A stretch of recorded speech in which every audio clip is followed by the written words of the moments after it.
शांति।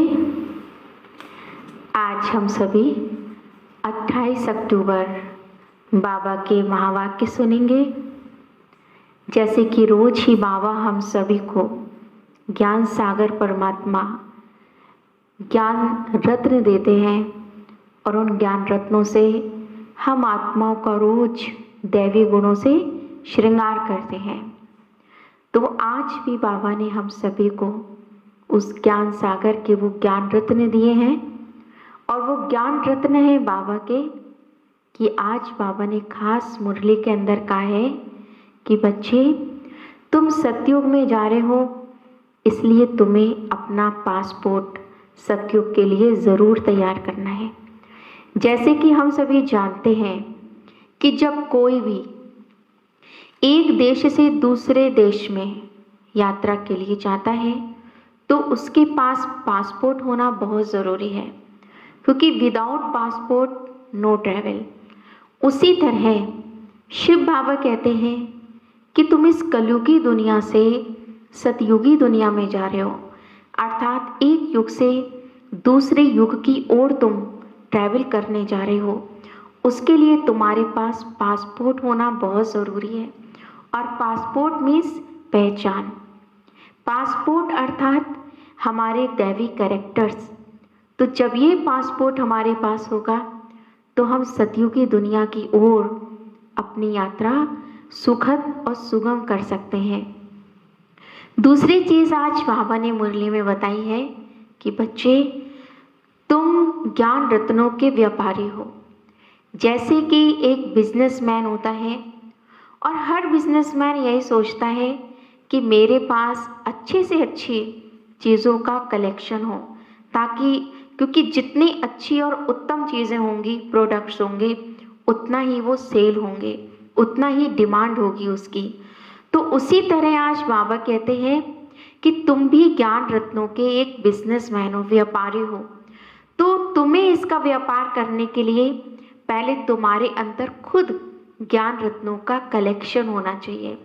और बाबा की मुरली से जब तक हम ये पॉइंट्स अच्छे अच्छे नोट नहीं करते हैं, कलेक्ट नहीं करते हैं, तब तक हम एक कुशल ज्ञान रत्नों का व्यापारी बन करके किसी अन्य आत्माओं को ये ज्ञान रत्न नहीं दे सकते हैं। तो देने के लिए पहले हमारे पास उसका स्टॉक होना बहुत ज़रूरी है। और स्टॉक के लिए हमें बाबा कहते तुम नोटबुक में अच्छे अच्छे पॉइंट्स लिखो, तभी तुम्हारी और औरों की उन्नति होगी। तो आइए सुनते हैं आज के बाबा के महावाक्यों को विस्तार से।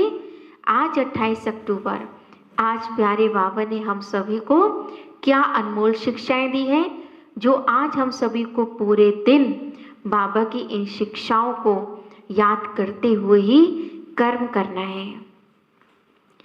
आज बाबा ने कहा, मीठे बच्चे तुम इस पाठशाला में आए हो स्वर्ग के लिए पासपोर्ट लेने। आत्म अभिमानी बनो और अपना नाम रजिस्टर में नोट करा दो, तो तुम स्वर्ग में आ जाएंगे। आज के मुरली से प्रश्न है, कौन सी स्मृति ना रहने के कारण बच्चे बाप का रिगार्ड नहीं रखते हैं? उत्तर है, कई बच्चों को यही स्मृति नहीं रहती कि जिसको सारी दुनिया पुकार रही है, याद कर रही है, वही ऊंचे से ऊंचा बाप हम बच्चों की सेवा में इस समय उपस्थित हुआ है। यह निश्चय नंबरवार है। जितना जिसको निश्चय है उतना रिगार्ड रखते हैं। अगर हमें भगवान पर निश्चय है तो उतना ही हम अपने शिव बाबा का, और जो शिव बाबा का रथ है ब्रह्मा बाबा, हम दोनों का ही रिगार्ड रखेंगे। आज की मुरली का गीत है, जो पिया के साथ है उसके लिए बरसात है। अब यहाँ पिया है शिव साजन, क्योंकि आत्मा सजनी है तो शिव बाबा हमारा साजन है। तो और बरसात है यहाँ पर ज्ञान की। तो जो आत्माएं सदैव अपने शिव साजन के साथ में रहती हैं, उनके लिए हमेशा ही ज्ञान की बरसात है और उनका जीवन हमेशा ही हरा भरा है, अर्थात खुशहाल है। ओम शांति। सब बच्चे ज्ञान सागर के साथ तो हैं ही, इतने सब बच्चे एक जगह तो रह नहीं सकते हैं। भल जो साथ है वह नज़दीक में डायरेक्ट ज्ञान सुनते हैं और जो दूर हैं उन्हों को देरी से मिलता है। परंतु ऐसे नहीं कि साथ वाले जास्ती उन्नति को पाते हैं और दूर वाले कम उन्नति को पाते हैं। नहीं, प्रैक्टिकल देखा जाता है, जो दूर हैं वह जास्ती पढ़ते हैं और उन्नति को पाते हैं। इतना ज़रूर है कि बेहद का बाप यहाँ है। ब्राह्मण बच्चों में भी सभी नंबरवार हैं। बच्चों को दैवी गुण भी धारण करने हैं। कोई कोई बच्चों से बड़ी बड़ी गफलत होती है, समझते भी हैं कि बेहद का बाप जिसको सारी सृष्टि याद करती है वह हमारे इस समय, किस समय, संगम युग पर सेवा में उपस्थित हुआ है और हमको ऊंच से ऊंच बनाने का मार्ग बताते हैं। बहुत प्यार से समझाते हैं, फिर भी इतना रिगार्ड देते नहीं। बांधेलियाँ कितनी मार खाती है? बाबा बांधेलियाँ कहते हैं जिन्हें बाबा के घर आने की, मुरली सुनने की अनुमति नहीं है, जो बंधन में है।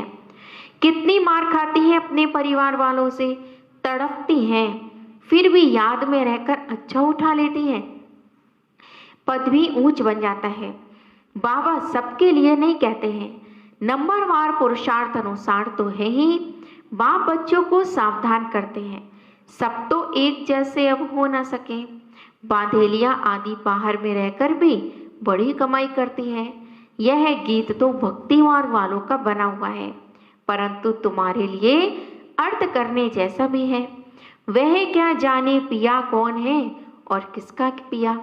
ये तो बाबा ने हम सभी को बताए हैं कि आत्मा जो है, आत्मा का परमात्मा के साथ कई संबंध होते हैं। परमात्मा हमारा पिता भी है, परमात्मा हमारा जो है सद्गुरु भी है। इसलिए देही अभिमानी होने के कारण न आत्मा को न परमपिता परमात्मा को जानते हैं। यहाँ तो तुम बच्चों को बाप बैठ सम्मुख समझाते हैं। यह बेहद का स्कूल है। एम ही ऑब्जेक्ट है, स्वर्ग की बादशाही प्राप्त करना। स्वर्ग में भी बहुत पद है, कोई राजा रानी कोई प्रजा। बाप कहते हैं मैं आया हूँ तुमको फिर से डबल सिरताज बनाने। सब तो डबल सिरताज बन ना सके। जो अच्छी रीति पढ़ते हैं वे अपने अंदर में समझते हैं कि हम यह बन सकते हैं। सरेंडर भी है, निश्चय भी है, सब समझते हैं। इनमें कोई ऐसा छीछी काम नहीं होता। कोई कोई में तो बहुत अवगुण होते हैं। अब वह थोड़ी समझेंगे कि हम कोई इतना ऊंचा पद भी पा सकते हैं, इसलिए पुरुषार्थ ही नहीं करते हैं। बाप से पूछें कि मैं ये बन सकता हूँ तो बाबा झट बताएंगे। अपने को देखेंगे तो झट समझेंगे बरोबर मैं ऊंचा पद पा नहीं सकता। लक्षण भी तो चाहिए ना ऊंचा पद पाने के, त्याग और तपस्या भी चाहिए। सत्युग में तो ऐसी बातें होती नहीं है, वहाँ है प्रारब्ध। बाद में जो राजाएं होते हैं वह भी प्रजा को बहुत प्यार करते हैं। यह तो माता पिता है, यह भी तुम बच्चे ही जानते हो। यह तो बेहद का बाप है, सारी दुनिया को रजिस्टर करने वाला। तुम भी यहाँ पर रजिस्टर करते हो ना, पासपोर्ट दे रहे हो। स्वर्ग का मालिक बनने के लिए यहाँ से ही तुमको पासपोर्ट मिलता है, क्योंकि अगर हम दूसरे देश में जाते हैं तो पासपोर्ट हम वहीं बनवाते हैं जहाँ पर हम रहते हैं। उसी तरह बाबा कहते सतयुग में जाओगे तो पासपोर्ट सतयुग में थोड़ी बनेगा, लेकिन पासपोर्ट तो तुम्हें संगम युग पर ही बनाना पड़ेगा। और पासपोर्ट क्या है? हमारे अच्छे कर्म, दैवी गुणों की धारणा, परमपिता परमात्मा की याद, शुद्ध खान पान, हमारा दैवी कैरेक्टर, ये सब एक हमारी देवता होने की एक पहचान है जो कि हमें यहीं पर ही देनी होती है। स्वर्ग का मालिक बनने के लिए यहाँ से तुमको पासपोर्ट मिलता है। बाबा ने कहा था सबका फोटो होना चाहिए जो बैकुंठ के लायक है, क्योंकि तुम मनुष्य से देवता बनते हो। बाजू में ताज व तख्त वाला फोटो हो। हम यह बन रहे हैं, प्रदर्शनी आदि में भी यह सैंपल रखना चाहिए। यह है ही राजयोग। समझो बैरिस्टर बनते हैं तो वह एक तरफ ऑर्डिनरी ड्रेस में हो, एक तरफ बैरिस्ट्री की ड्रेस में, वैसे एक तरफ तुम साधारण और एक तरफ डबल सिरताज। बाबा कहते तुम भविष्य में देवी देवता बनने जा रहे हो, तो तुम संगम युग पर ये ईश्वरीय नशा चढ़ाने के लिए कि हम देवता बन रहे हैं, तो एक ओर तो तुम अपना साधारण फोटो रखो और दूसरी ओर देवताओं की ड्रेस में सजा हुआ फोटो, ताकि तुम्हें ये नशा रहे कि हम क्या से क्या बन रहे हैं। तुम्हारा एक चित्र है ना जिसमें पूछते हो क्या बनना चाहते हो, यह बैरिस्टर आदि बनना है या राजाओं का राजा बनना है, ऐसे चित्र होने चाहिए। बैरिस्टर जज आदि तो यहाँ के हैं, तुमको राजाओं का राजा नई दुनिया में बनने का है। एम ऑब्जेक्ट तो तुम्हारे सामने है, हम यह बन रहे हैं। समझानी कितनी अच्छी है, चित्र भी बड़े अच्छे और फुल साइज के होने चाहिए। कौन से चित्र? प्रदर्शनी के चित्र। वह बैरिस्ट्री पढ़ते हैं तो योग बैरिस्टर से है, बैरिस्टर ही बनते हैं। इनका योग परमपिता परमात्मा से है तो डबल सिरताज बनते हैं। हम यह बन रहे हैं तो तुम्हारे लिए जरूर नई दुनिया चाहिए। नर्क के बाद है स्वर्ग। अभी यह पुरुषोत्तम संगम युग है। यह पढ़ाई कितना ऊंची बनाने वाली है, इसमें पैसे आदि की तो कोई तुम्हें दरकार ही नहीं है। ऐसा नहीं है बाबा के घर जब कोई एडमिशन करा लो या फीस जमा कर दो तभी हम आकर के पढ़ सकते हैं और एडमिशन ले सकते हैं, नहीं। बाबा कहते जब से भी कभी से भी बाबा के घर में आकर के यह पढ़ाई पढ़ सकते हो। पढ़ाई का शौक होना चाहिए। एक आदमी बहुत गरीब था, पढ़ने के लिए पैसे ही नहीं थे, फिर पढ़ते पढ़ते मेहनत करके इतना साहूकार हो गया जो क्वीन विक्टोरिया का मिनिस्टर बन गया। ये बाबा लगन बताते हैं कि लगन हमें कहाँ से कहाँ पहुँचा देती है। तुम भी अभी कितने गरीब हो, बाप कितना ऊंचा पढ़ाते हैं। इसमें सिर्फ बुद्धि से बाप को तुम्हें याद करना है, बत्ती आदि जगाने की भी दरकार नहीं, कहाँ भी बैठे याद करो। परंतु माया ऐसी है जो बाप को ही भुला देती है, याद में ही विघ्न पड़ते हैं। यही तो युद्ध है ना, आत्मा पवित्र बनती ही है बाप को याद करने से। पढ़ाई में माया कुछ नहीं करती, पढ़ाई से याद का नशा ऊंचा है। इसलिए प्राचीन योग गाया हुआ है। योग और ज्ञान कहा जाता है, योग के लिए ज्ञान मिलता है, ऐसे ऐसे याद करो। और फिर सृष्टि चक्र का भी ज्ञान है। रचयिता और रचना के आदि मदंत को और कोई जानता ही नहीं है। भारत का प्राचीन योग सिखलाते हैं। प्राचीन तो कहा जाता है नई दुनिया को, उनको फिर लाखों वर्ष दे दिए हैं। कल्प की आयु भी अनेक प्रकार की बताते हैं। कोई क्या कहते कोई क्या कहते, यहाँ तुमको एक ही बाप पढ़ाते हैं। तुम बाहर में भी जाएंगे तुमको चित्र मिलेंगे, यह तो व्यापारी है ना। बाबा कहते कपड़े पर छप सकते हैं, अगर किसके पास बड़ी स्क्रीन प्रेस ना हो तो आधा आधा कर दे। फिर ज्वाइंट ऐसा कर लेते हैं जो पता भी नहीं पड़ता है। बाबा उसकी भी युक्ति बताते हैं कि अगर बड़ी प्रिंटिंग मशीन नहीं हो तो उसके लिए तुम आधा आधे पर भी छाप करके फिर उसको जोड़ सकते हो। यह चित्र कपड़े पर छपाए कोई अगर विलायत ले जाए तो तुमको एक एक चित्र का कोई 5-10 हजार भी दे देवे, क्योंकि ये चित्रों के अंदर जो ज्ञान भरा है। बाबा ज्ञान के चित्रों की बात करते हैं जिसके माध्यम से हम सभी ने राजयोग मेडिटेशन कोर्स अच्छी तरह सुना और समझा था। तो बाबा कहते ऐसे चित्र तुम्हें कपड़े पर छपा करके बाहर दूसरे देशों में ले करके जाने चाहिए और वहाँ पर भी सभी की सेवा करनी चाहिए। पैसे तो वहाँ ढेर हैं, बन सकते हैं, इतनी बड़ी बड़ी प्रेस हैं, शहरों की सीनरी ऐसी ऐसी छपती है कि बात मत पूछो। यह भी तो छप सकता है, तो यह तो ऐसी फर्स्ट क्लास चीज़ है, कहेंगे सच्चा ज्ञान तो इनमें ही है और कोई के पास तो है ही नहीं, किसको पता ही नहीं। फिर समझाने वाला भी इंग्लिश में होशियार चाहिए। इंग्लिश तो सब जानते हैं, उन्हों को भी संदेश तो देना है ना, वही विनाशार्थ निमित्त बने हुए हैं। ड्रामा अनुसार बाबा ने बताया उन्हों के पास बॉम्ब आदि ऐसे ऐसे हैं जो दोनों अगर आपस में मिल जाए तो सारे विश्व के मालिक बन सकते हैं, परंतु यह ड्रामा ही ऐसा बना है जो तुम योग बल से विश्व की बादशाही लेते हो। हथियार आदि से विश्व के मालिक बन ना सके, वह है साइंस और तुम्हारी है साइलेंस। सिर्फ बाप को और चक्र को याद करो और आप समान बनाओ। तुम योग बल से विश्व की बादशाही ले रहे हो, वे आपस में लड़ेंगे भी जरूर, पर माखन बीच में तुमको ही मिलेगा, क्योंकि भारत ही सचखंड है, सोने की दुनिया है और परमात्मा की अवतरण भूमि है।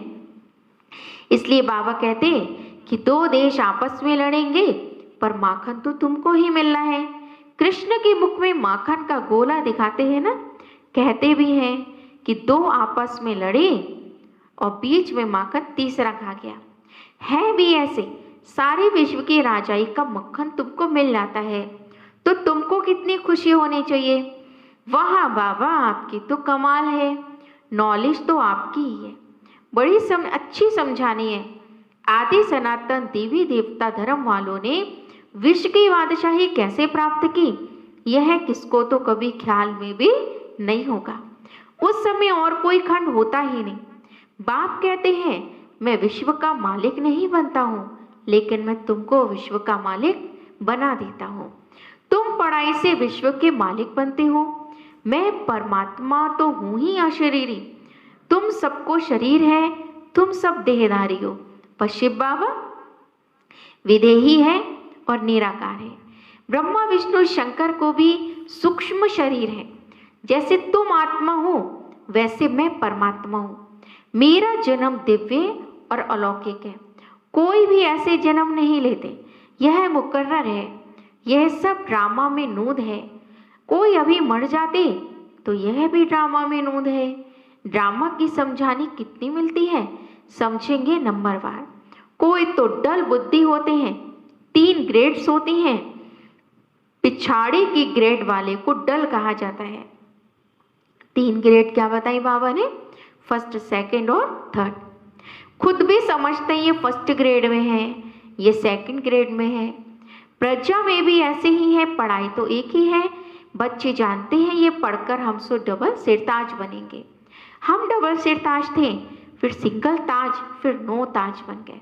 सतयुग में डबल सिरताज, द्वापर में सिंगल ताज और अभी कलयुग में बाबा कहते 9 ताज। जैसा कर्म वैसा फल कहा जाता है। सतयुग में ऐसे नहीं कहेंगे, यहाँ अच्छे कर्म करेंगे तो एक जन्म के लिए अच्छा फल मिलेगा। कोई ऐसे कर्म करते हैं जो जन्म से ही रोगी होते हैं, तो यह भी तो कर्म भोग है ना।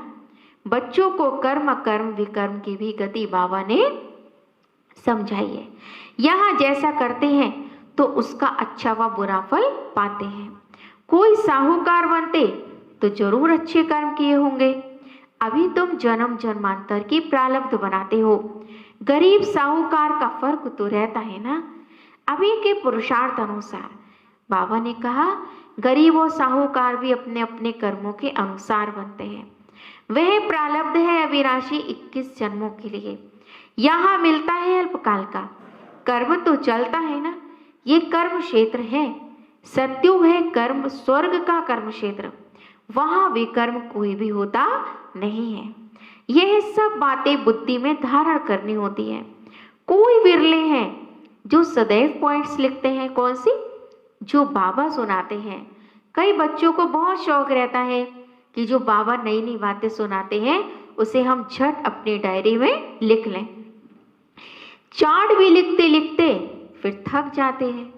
जो बाबा कहते बच्चे रोज रात में चार्ट दो, तो जब बाबा कहते हैं तो 2-4 दिन लिख लेते हैं, फिर थक करके फिर डायरी उठा के रख देते हैं। तुम बच्चों को पॉइंट्स लिखने चाहिए, बहुत महीन महीन पॉइंट्स हैं जो सब तुम कभी याद नहीं कर सकेंगे, खिसक जाएंगी, फिर पछताएंगे यह पॉइंट तो हम भूल गए। सबका ये हाल होता है, भूलते बहुत हैं, फिर दूसरे दिन याद पड़ेगा। बच्चों को अपनी उन्नति के लिए ख्याल करना है। बाबा जानते हैं कोई विरले यथार्थ रीति लिखते होंगे, बाबा व्यापारी भी है ना, ये भी बाबा जानते, कोई विरले यानी कोई बच्चे ही बाबा को अपना रोज चार्ट लिखते हैं और अच्छे अच्छे पॉइंट्स अपनी डायरी में लिखते हैं। नहीं तो क्या सुनते हैं और सुन करके भूल जाते हैं, क्योंकि लिखी हुई पॉइंट्स होंगी तो हम उन्हें कभी भी निकाल करके दिन भर में 4 बार भी रिपीट कर लेंगे। वह है विनाशी रत्नों के व्यापारी, यह है ज्ञान रत्नों के। योग में भी बहुत बच्चे फेल होते हैं। एक्यूरेट याद में कोई घंटा डेढ़ भी मुश्किल रह सकते हैं, 8 घंटा तो पुरुषार्थ करना है। तुम बच्चों को शरीर निर्वाह भी करना है। बाबा ने आशिक माशूक का भी मिसाल दिया, बैठे बैठे याद किया, झट सामने आ जाते हैं याद करने से ही। यह भी एक साक्षात्कार है, जैसे वह उनको याद करते हैं और वह उनको याद करते हैं। किनको? बाबा कहते आशिक माशूक कि मतलब जहाँ इतना प्रेम है तो वहाँ बैठे बैठे याद आ जाती है, और स्वतः ही जिससे हमारा प्रेम है, जिसके बारे में हम सोच रहे हैं, उसका साक्षात्कार हो जाता है। ऐसी बाबा कहते हैं अगर तुम भी मुझे याद करो तो तुम्हें भी साक्षात्कार हो जाएगा। वह सलोना माशूक तो सदैव गोरा है, एवर प्योर है। बाप कहते हैं मैं मुसाफिर सदैव खूबसूरत हूँ और तुम सभी को भी खूबसूरत बनाता हूँ। इन देवताओं की नेचुरल ब्यूटी है। यहाँ तो कैसे कैसे देखो फैशन करते हैं, पर देवताएं तो बाबा कहते हैं कोई फैशन नहीं करते हैं सतयुग में, क्योंकि वहाँ ब्यूटी पार्लर होते ही इसलिए नहीं है क्योंकि वहाँ पर हर एक की ब्यूटी नेचुरल होती है, आत्मा सतो प्रधान होने के कारण। बाप कहते हैं पुराने पति देश पति शरीर में आता हूँ, यहाँ पावन शरीर है नहीं। बाप कहते मैं इनके बहुत जन्मों के अंत में प्रवेश कर, किनके? ब्रह्मा बाबा के प्रवृत्ति मार्ग की स्थापना करता हूँ। आगे चल तुम सर्वे सेबुल बनते जाएंगे, पुरुषार्थ करेंगे, फिर समझेंगे आगे भी ऐसा पुरुषार्थ किया था, अब कर रहे हैं। पुरुषार्थ बिगड़ तो कुछ भी तुम्हें मिल ना सके। तुम जानते हो हम नर से नारायण बनने का पुरुषार्थ कर रहे हैं।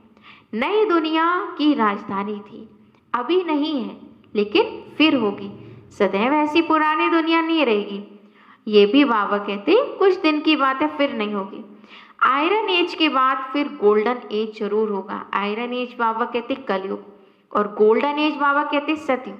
तो आयरन एज के बाद गोल्डन एज जरूर आएगा। राजधानी स्थापन होनी ही है, कल्प पहले मुआफिक। अच्छा, ये थे आज के मीठे मीठे बाबा के मधुर महावाक्य।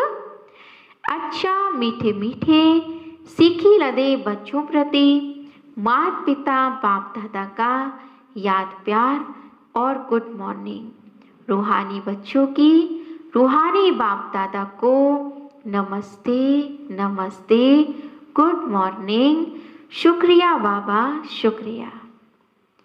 आज पूरी मुरली से आज के लिए बाबा ने जो मुख्य बातें सुनाई हैं वो सार के रूप में इस प्रकार से हैं। पहली पॉइंट, सरेंडर के साथ साथ निश्चय बुद्धि बनना है। हम बाबा के प्रति सरेंडर तो हो गए हैं तन से, पर बाबा कहते निश्चय बुद्धि भी बनना है। कोई भी छीछी काम ना हो, यानी गंदा काम नहीं करना, अंदर कोई भी अवगुण ना रहे, तभी अच्छा पद मिल सकता है। दूसरी पॉइंट है ज्ञान रत्नों का व्यापार करने के लिए बाबा जो अच्छी अच्छी पॉइंट सुनाते हैं उन्हें नोट करना चाहिए, फिर उन्हें याद करके दूसरों को सुनाना चाहिए। सदा अपनी उन्नति का ख्याल करना है। आज मीठे प्यारे सदगुरु ने वरदान दिया है वायरलेस सेट द्वारा विनाश काल में अंतिम डायरेक्शंस को कैच करने वाले वायरलेस सेट द्वारा विनाश काल में अंतिम डायरेक्शंस को कैच करने वाले वॉइसलेस भाव स्पष्टीकरण है वरदान का। सभी बहुत ध्यान और एकाग्रता से सुने। विनाश के समय अंतिम डायरेक्शंस को कैच करने के लिए वॉइसलेस बुद्धि चाहिए, अर्थात निर्विकारी बुद्धि चाहिए। जैसे वे लोग वायरलेस सेट द्वारा एक दूसरे तक आवाज पहुंचाते हैं, यहाँ है वॉइसलेस की वायरलेस। इस वायरलेस द्वारा आपको आवाज आएगा कि इस सेफ स्थान पर पहुंच जाओ, क्योंकि विनाश के अंतिम समय में भगवान कुछ नहीं कहेगा, सिर्फ हमें उसके इशारे ही काम करेंगे। और ये टचिंग भी उन्हीं बच्चों को होगी जिनकी बुद्धि बिल्कुल वॉइसलेस अर्थात निर्विकारी है। जो बच्चे बाप की याद में रहने वाले वॉइसलेस हैं, जिन्हें अशरीरी बनने का अभ्यास है, वे विनाश में विनाश नहीं होंगे, लेकिन स्वयं इच्छा से शरीर छोड़ेंगे। स्लोगन है, योग को किनारे कर कर्म में बिजी हो जाना। योग को किनारे कर कर्म में बिजी हो जाना, यही अलबेलापन है अर्थात ढीलापन है। कभी क्या होता है कि हम अक्सर करके जब हमारा योग का समय होता है, चाहे वो अमृत बेला है, चाहे नुमा शाम का समय है, उस समय हम कोई ना कोई कर्म में बिजी अगर हो जाते हैं, तो बाबा ने कहा ये बाबा की श्रीमत नहीं है, ये अलबेलापन है। इसलिए योग अपने हम कोई भी कर्म किसी भी टाइम सेट करें आगे पीछे, पर योग की टाइमिंग्स पे हमें योग ही करना है। अच्छा, ओम शांति।